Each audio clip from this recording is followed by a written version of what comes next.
Muy buenas tardes.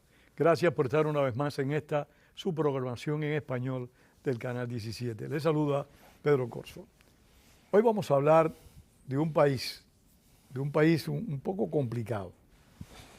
Porque con el respeto de mi invitado, yo nunca podré entender lo que ellos tenían hace varios años atrás, una constitución pétrea. O sea, una constitución que no podía ser modificada.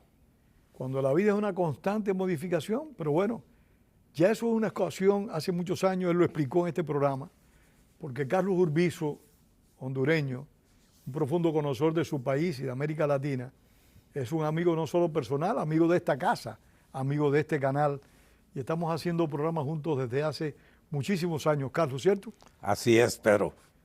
Muchas Carlos, gracias por invitarme, me alegro de estar aquí. que- Disfruto estos programas contigo. Gracias, igualmente. Para mí es un honor tenerte en el programa y poder compartir y conocer lo que está aconteciendo en Honduras, y vamos en caliente. Dejamos la constitución pétrea que ya un gobernante logró modificarla, cambiarla y ser reelecto. Vamos ahora a qué acontece en este momento en Honduras con la señora Zelaya en la presidencia. ¿Gobierna Zelaya o gobierna su mujer? No, gobierna él, ¿verdad? Y yo creo que la mayor parte de las personas que votaron por él y que lo podían observar lo que hacía, sabían de que él iba a ser el real poder. Como dice un primo mío, el poder no es de quien lo ostenta, sino de quien lo ejerce. Y él lo ejerce y ella lo ostenta, ¿verdad?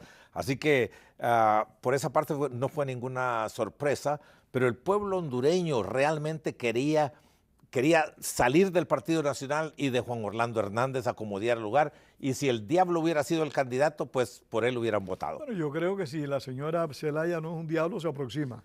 Por el marido que tiene, no por ella, porque no conozco a la señora. En cuyo caso sería diabla. Una diabla.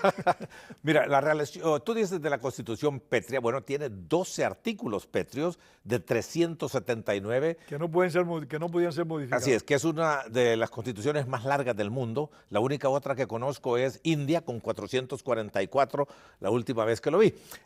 Y ya Eso más que solo una constitución es una guía de gobierno. así, bueno, yo les digo que solo falta que digan cómo se cocina el arroz y cómo se fríen los frijoles. Son guías de gobierno. Horrible. Y eso, cuando tienes algo tan extenso, es una garantía de que va a haber muchos problemas. Óigame, si yo digo, si Dios mismo, como solo Él puede ser, solo nos dio 10 mandamientos y ni esos podemos seguir. No digamos 379 artículos. Pero la realidad de los Es que casos, esos 10 mandamientos realmente son bien difíciles. bueno, si no los sigues, terminas en la cárcel. Si matas, si robas, si haces esto y lo otro, lo que dicen los 10 mandamientos. Porque hay gente, Carlos, que uno quisiera que no existieran. Lo que uno no quiere es pagarlas. Bueno, hay gente que quisiera que nosotros no existiéramos. También tampoco. es que eso es recíproco. Eso es recíproco. Pero hay una cuestión que hay que aclarar, ¿verdad? Y es que Honduras es una nación en transición por 203 años. Y aunque algunos dicen, ya aburre este Carlos Urbizo hablando de la falta de democracia que hubo allá en Honduras, pero óyeme, Pedrito, no es ningún accidente, ni coincidencia, ni chiripa que el primer mundo, que es democrático y que tiene un capitalismo de libre mercado, vive mejor que cualquier otro. Eso, Sí, evidentemente, no. De eso nadie debe tener duda. así es, no hay duda. Entonces, nosotros nunca nos hemos podido aproximar ahí. ¿Y qué es lo que sucede? En mi teoría, y tú me puedes rebatir desde luego, ¿verdad? Solo la democracia tiene principios, reglas, convenciones y respeto también. Respeto por las decisiones que se van tomando, aunque no sean perfectas. Si no es democracia, el diablo anda suelto y cualquier cosa puede suceder. Entonces los sistemas nuestros políticos son cualquier cosa. A mí no me sorprende absolutamente ni me alarma lo que sucede. Me entristece que después de 203 años no hemos podido llegar a vivir nosotros de acuerdo con estas reglas democráticas y de libertad política y libertad económica que van a la par. Hay una situación, Carlos, que no sé si estaremos de acuerdo, y es que, desgraciadamente, la política se ha convertido en un predio para delincuentes. Son muy pocas las personas que incursionan en la política que tienen un compromiso real de tratar de construir y de ayudar a su país, de tratar de que la sociedad mejore, de que haya un progreso equilibrado, que no haya desajustes sociales. Son pocos los gobernantes. Ahora mismo yo estuve en Panamá y conversé mucho con un señor, un nuevo amigo que hice, y él me decía, Pedro, aquí hay una expresión muy común. Digo, ¿cuál es? Me dice, hizo. O sea, que el gobernante hizo, pero, punto suspensivo, robó. O sea, hay gobernantes que pudieron haber construido algo, pero aún así robaron. O sea, no cumplieron con su deber, que es gobernar bien y no robar. Bueno, entonces robó y no hizo nada. Porque no podríamos estar en las condiciones que estamos si hubieran hecho algo bueno. Oye, por ejemplo, en Honduras, ¿verdad? Y que luego vamos a dejar ese tema para hablar de Latinoamérica, la pobreza ha llegado a 70%. Hace un mes, ¿verdad? Sid Gallup hizo una encuesta y preguntaba, ¿ha tenido usted suficiente dinero para comer en los últimos 30 días? 57% de los hondureños dijeron que no. Pero imagínate que... O sea, más de la mitad de la población no tuvo para comer. Pero imagínate que ponen, digamos, todas estas cifras macro de Panamá, que se ve una belleza, y 42% dijeron que no habían tenido dinero para comer. Son cifras espeluznantes, Carlos. 42% de El Salvador. Solo Costa Rica salió bien bajo con 25%. O sea... Y aún así uno no espera que en Costa Rica 25 de cada 100 personas se queden sin comer. Pero mira, 57 en Honduras y 42 en los otros lugares. Horrible. Guatemala igual, 48 creo que era, y así por el estilo. Ahí están las cifras, ¿verdad? Pero el asunto es que si las personas no tienen libertad política, libertad económica, libertad individual, soberanía popular, eso es lo que va a ocurrir. El sistema que nosotros tenemos y muchos otros países produce exactamente lo que tenemos: pobreza, falta de empleo, bajos salarios, falta de educación, falta de salud, violencia, corrupción, impunidad. Oye, ¿por qué? Porque hay un sistema que eso es lo que produce. ¿No te gusta ese producto? Cambia el sistema. No hay otra forma, no hay otra forma. Y esto me ha costado muchísimo transmitirlo en Honduras a mis audiencias, de que tenemos que cambiar el sistema. ¿Y cuál es ese sistema? Por uno democrático, uno que tenga esta libertad, ¿verdad?, individual y la soberanía popular, igualdad de oportunidad, libertad, seguridad, confianza, justicia. Todos esos elementos solo en democracia pueden ocurrir. El país que no es democrático no puede cumplir con esos elementos. Carlos, eso es una realidad. Pero también hay que decirlo, no solo se están confrontando problemas de gobernabilidad, específicamente de corrupción en los países del llamado tercer mundo. Aquí hay serios problemas con eso. En Europa hay varios países que también tienen serios problemas. Es que hasta en el Vaticano la hay y hemos leído de ellos. El asunto es la incidencia, ¿cuánto es? ¿90% o 5%? Y aquí hay corrupción, desde luego, somos seres humanos, pero ¿de qué magnitudes? 10, 15, 20%. En los países nuestros es 99%. El problema es que eso va creciendo, Carlos. O sea, el futuro no es nada agradable. Pero fíjate una cuestión que yo he estado observando. Los países que viven en libertad, no perfecta, porque eso no puede existir, digo, no deberíamos ni discutir eso, ¿verdad? Porque alguien, pero no es perfecta la democracia de los Estados Unidos, de Europa. No estamos hablando de perfección, pero es perfectible, porque estos países tienen una capacidad que nosotros no tenemos. ¿Y cuál es? De enfrentar un problema cuando se vuelve un problema reconocido y resolverlo. Tienen algo muy importante que la mayor parte de nosotros, me incluyo yo en primer lugar, no le prestábamos en el pasado la importancia necesaria. Y Hugo Chávez fue quien me hizo ver a mí la importancia del sector, la justicia. El poder judicial es fundamental en una democracia. Absolutamente, Pedrito, pero mira, no puede haber justicia, no puede haber Estado de Derecho, no puede haber seguridad jurídica si no tienes democracia, porque entonces no hay pesos ni contrapesos. No hay separación de poderes. Todo un balance, todo un juego de poderes. Claro. Pero la justicia en particular, en mi opinión, desde mi perspectiva, rinde una labor, una función de equilibrio que los otros poderes no pueden funcionar si no existe un poder judicial independiente. ¿Pero qué te parece está amenazado en el mundo entero? ¿Pero qué te parece cuando todos están en una sola mano, como sucede en el tercer mundo? África, Asia, donde están los dictadores por voto popular o todo lo que tú quieras. Si el abuso de poder es lo que nos caracteriza, entonces no puede haber justicia. ¿Por qué? Porque si alguien te hace daño a ti, pero esa persona tiene influencia, va a salir libre. De repente no llega ni a los tribunales, que tenemos cualquier número de casos nosotros engavetados y enterrados. Hace unos días hablando con mi amigo Andrés Franco, colombiano, me decía que en Colombia hay como 8 o 9 poderes, cortes supremas. ¿Cómo? Una cifra de esa increíble. Entonces, un diferendo entre esas cortes supremas, ¿cómo se resuelve? ¿no? Es que es parte del desorden que tenemos. Mira, cuando dicen que nosotros somos países bananeros, no es porque exportamos bananos, porque ya se convirtió en un término que hasta el mismo Trump lo ha utilizado. Dice, ya parecemos... Pero es que Estados Unidos se está convirtiendo en un país bananero también. ¿Qué quiere decir eso? Desorden, caos, falta de respeto, ¿verdad? Cuando yo llegué a este país, el servicio postal de Estados Unidos era una maravilla. Sí, me recuerdo. Yo también, yo vine aquí la primera vez hace 60 años. Óyeme, y ese servicio postal ha cambiado tanto. Antes tú ibas a una tienda en Estados Unidos y te atendían, tú entras hoy a una tienda y ni te miran.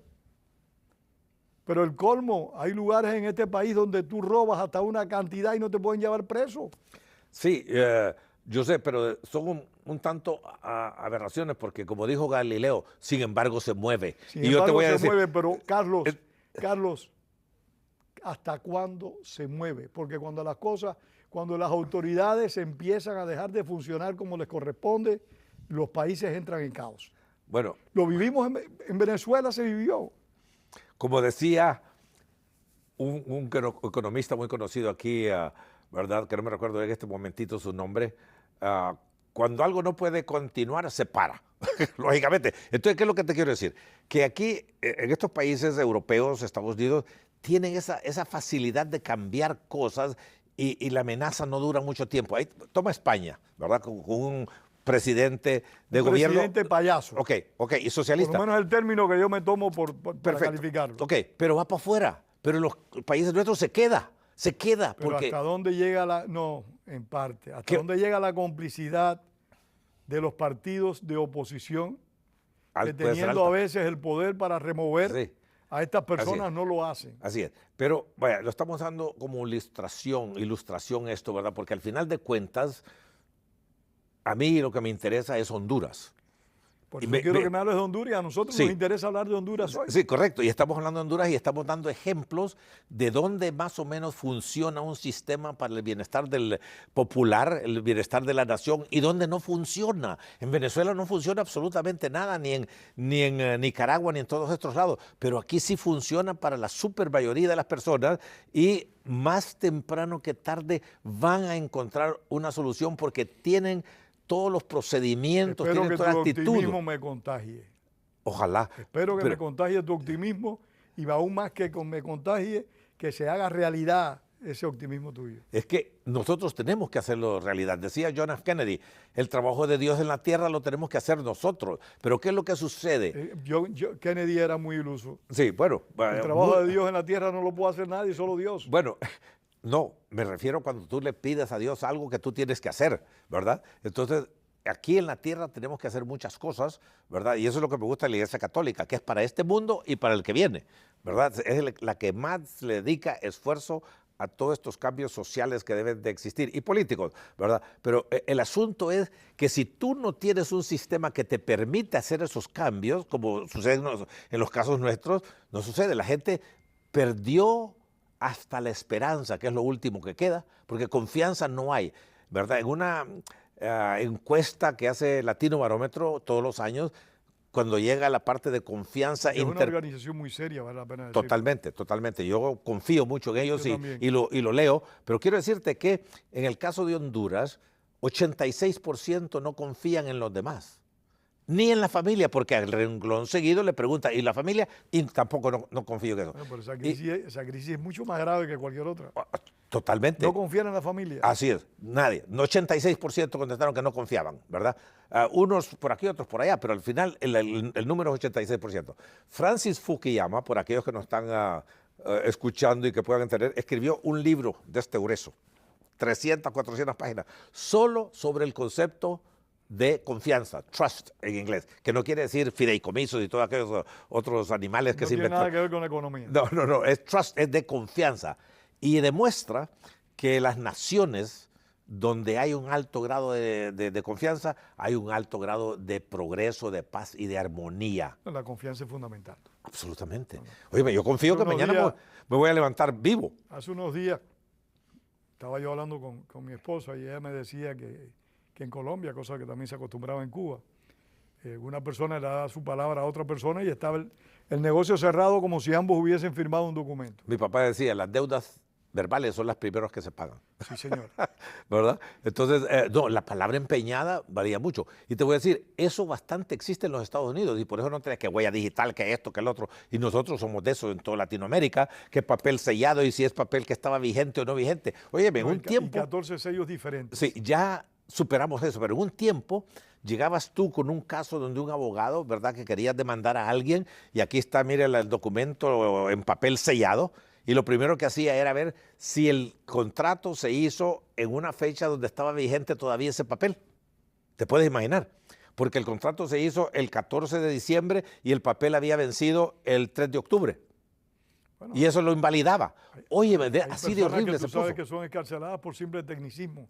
Que todos están conscientes que el individuo es un delincuente, sin embargo no cumple prisión por un tecnicismo X. Tú estabas hablando de justicia. Oye, yo he tenido muchísimos casos que se lo presento al abogado. Sí, que usted tiene razón, ok, vamos a prevalecer. Bueno, ya sabe usted cómo son los juzgados, que no sabemos lo que va a suceder ahí. ¿Cómo es posible que no pueda tener yo la confianza? Oye, porque hablando de la confianza, uno tiene que tener confianza de que el sistema de justicia va a funcionar, aunque pierdas, aunque salga en contra tuya. Pero tu punto de partida es, confío en que esos jueces van a ser diligentes. Van a ser imparciales. Así es, correcto. Van a aplicar la ley sin ningún tipo de capricho. Y darle el derecho a quien le corresponde, sin intervenciones de nada. Así que la crisis que tenemos nosotros, creo yo que es una crisis cultural, que no quiere decir cultura, música y pintura, sino que de estos valores. Tú sabes aquel libro que escribí yo, ¿verdad? Un libro que no es un libro, pero es un libro, Transformación Cultural. Sí, es un libro muy interesante y yo sé de paso. Que aquí lo lancé. Una serie de aspectos muy importantes. Que aquí lo lancé con el apoyo tuyo y de Alexis Ortiz, ¿verdad? Como un amigo Alexis Ortiz. Así es, correcto, ¿verdad? Porque es la forma de pensar. Si a nosotros no nos gusta lo que estamos viendo, tenemos que cambiar la forma de pensar porque la forma de pensar es la que guía mis actuaciones. Carlos, aunque tú no lo creas, llevamos más de 20 minutos de programa. Híjole, pues pasemos a Latinoamérica rápido. No, vamos a terminar con Honduras. No quiero que... Tú eres el hondureño. Gracias. Pero es que... ¿Cuál es la situación económica? Mala. Muy mala. Mira, ahí hablan de índices de 3,5, 4% de crecimiento anual, que no sé qué y que no sé cuánto. Pero eso es una cifra promedio. Entre tú y yo tenemos 40 años, ¿verdad? Pero resulta que tú tienes 60 y yo tengo 20. 80 años. No, cállate, no digas eso. No lo digo. Pero mira, 60 tú, 20 y yo 80, dividido entre los dos es 40, pero ni tú tienes 40 ni yo tampoco. Y eso es lo que sucede con estas cifras macro, que muy pocas personas se toman el tiempo y la diligencia de estudiarlas. Entonces, ¿qué es lo que pasa? Cuando yo gano pesos, libras, ¿dónde crees que se van? Aquí a la cintura. No se distribuyen en todo mi cuerpo para verme esbelto y guapo. Nada de eso. Lo mismo sucede con los crecimientos estos de Honduras. Es para pocos. Porque cuando tú ves una situación donde hay un salario mínimo de 12,000 lempiras y el promedio es 8, que matemáticamente no es posible, que el promedio va a ser inferior al mínimo, ¿verdad? Y en el caso de Honduras y de Latinoamérica, esa es la situación. Eso ocurre, ¿verdad? Cuando tienes tú que gente que está... Nadie respeta el salario mínimo. Es que no puede. Un pequeño taller de carpintería no te puede pagar el salario. Ni llevar planillas y todo, de pagar impuestos del Seguro Social. No, está descabellado. 12,000 es el salario mínimo, sí. Yo te puedo pagar 5,000. ¿No te parece? Que te vaya bien, amigo. Buena suerte, ojalá que encuentres más adelante. No va a encontrar más adelante. Porque es una realidad que estamos viendo que hay que cambiar a través de un sistema político que tenga el interés, que tenga los deseos y hasta los anhelos de la nación en mente. Pero toda Latinoamérica, a los políticos no les interesa ese bienestar nacional, Pedro. Les interesa, óyeme, nosotros tenemos un político connotado de Honduras que cuando le reclamaron de que el Congreso no estaba actuando como debería, dice, ¿y quién les ha dicho a ustedes que el Congreso es para resolver problemas de la nación? Es para resolver problemas personales y de grupo, lo que todo el mundo ha sospechado siempre. ¿Ok? Entonces, y así es todo Latinoamérica. Ese hombre era demasiado sincero. Sí, así es, por lo menos saca una A por sinceridad, ¿verdad? Y una F por educación. ¿Quién era el personaje? Bueno, no vale la pena decir, pero sea quien fuere. Pero es una realidad que está ahí, ¿verdad? En Honduras sí menciono el nombre, ¿verdad? Pero aquí en este momento no quisiera hacerlo. Pero la cuestión es que si tú no tienes un sistema político que te va a garantizar esta igualdad de oportunidad, y fíjate que algunas cosas que estoy diciendo aquí ya las he dicho en Honduras, pero cuando este programa se distribuye en Honduras, tal vez le van a poner más atención que cuando yo lo digo en programas de Honduras. El problema de la desigualdad es que no solo es económica, es política y es social. Y es de oportunidades. Y es social. De Entonces, oportunidades también. eso llega ya al punto de discriminación, no desigualdad. Discriminar porque tú eres feo, eres viejo, eres gordo, eres trigueño. Óyeme, cualquier cosa de esas características que nos pueden a nosotros identificar. Entonces, si la situación económica es mala bajo la señora Zelaya, la educación, las oportunidades, la movilidad social sigue siendo mala también. Es que eso no va a cambiar mientras no tengas tú un sistema político que se pueda encargar de ocuparse de los temas nacionales. No sucede. Óyeme, toda Latinoamérica está rezagada económicamente, está rezagada educacionalmente, académicamente, en salud, en todo lo tiene. Y yo quería que tuviéramos tocado, pero ya se acabó el tiempo. ¿Por qué Latinoamérica, verdad, está en la condición que está después de 200 años de vida independiente, con una población más del doble de la norteamericana, produciendo una quinta parte de lo que producen los americanos? ¿Te puedes imaginar tú? ¿Qué ha pasado? Tenemos 34 jefes de ¿A qué tú le Estado. atribuyes eso? Mira, es una cuestión que viene desde hace mucho tiempo, no apareció de ayer. ¿Pero a qué se lo atribuimos? Yo se lo atribuyo a una falta de cultura en el sentido de valores, principios éticos, cívicos, morales y todos esos. Pero ¿de la clase política, de la clase dirigente o del país en conjunto? En conjunto, y de la clase política te puedo decir, están más preparados académicamente de repente que tú y yo, pero ellos eligen hacer el mal. Oye, todos esos tipos han ido a las mejores universidades del mundo, en Latinoamérica, que Oxford, ves aquí, que fueron allá, Cambridge, Harvard y todo lo demás, pero aterrizando en sus países respectivos, cambian el cassette, el chip el día de hoy, y ya actúan como todo el mundo, entran y si son personajes ya no hacen cola para pasar por migración, se burlan de todo el mundo y pasan y esto se acabó. Entonces, hay un desorden y tenemos tantos problemas que va a llevar muchísimo tiempo el día que comencemos a caminar en la dirección correcta con democracia y libertad económica para que eso se dé. Porque lo que traes tú arrastrando es demasiado pesado y no se puede cambiar rápidamente. Cambiar nuestros países, les digo yo, es como querer girar en un barco. Necesitas un radio no sé cuántos kilómetros, no es como una bicicleta que la agarras y parado tú, le das vuelta para el otro lado y te vas. Es una tarea muy, muy dura, ¿verdad? Pero el sistema político que ha prevalecido no está diseñado Carlos, para el beneficio de la nación. ¿El sistema o la clase política? Es que la clase política... Porque ¿qué sistema podemos buscar? Si hasta ahora... Democracia. La democracia... ¿Sabes tú que Honduras no gana el que tiene más votos? ¿Quién gana? Pues ahí tienen sus cuentas de cociente electoral y residuo electoral, que no me pidas que lo explique ahorita, porque inclusive yo me tengo que refrescar la mente cada 4 años de cómo funciona, que las marcas, que esto y que el otro, no funciona. Les digo yo, el que tiene más dinero no es más rico. Claro. El candidato que obtiene más votos no es el que gana. No, ese candidato sí, pero todos los demás no. Óyeme, tenemos nosotros, por ejemplo, elección a municipales. Solo votamos por el alcalde. Los otros regidores no. Esos se van a integrar de acuerdo con los votos que sacó cada uno de los candidatos. O sea, una especie de voto por plancha, como era Venezuela antes de... Así es, algunos por plancha, otros por cascada, cualquier nombre.